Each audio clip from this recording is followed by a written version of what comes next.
અબડાસા તાલુકા પંચાયત જિલ્લા પંચાયતની ચૂંટણીમાં બપોરના 12 વાગ્યા સુધીમાં સરેરાશ 30% મતદાન, સવારના 7 વાગ્યાથી લઈને 9 વાગ્યા સુધીમાં 15%થી વધુ મતદાન થયું હતું. ત્યાર પછીના 3 કલાકમાં ગરમીનું મોજું ફરી વળતા મતદાન ધીમું પડી ગયું છે.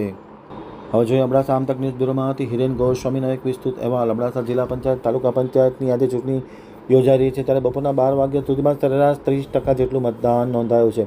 ખાસ કરીને સવારના 7 વાગ્યાથી 9 વાગ્યા સુધી સરેરાશ 15થી 17% મતદાન નોંધાયું હતું અને ત્યારબાદ 11 વાગ્યા પછી ગરમીનું મોજું ફરી વળતા મતદાન ધીમું પડી ગયું છે અને બપોરના તો એકલ દોકલ વ્યક્તિ મતદાન કરે તેવી ગણતરી રાખવામાં આવી રહી છે. જોકે ખાસ કરીને સાંજે 5 થી 6ના સમયગાળામાં 1 કલાક દરમિયાન ભારે મતદાન થાય તેવી શક્યતાઓ જોવા મળી રહી છે.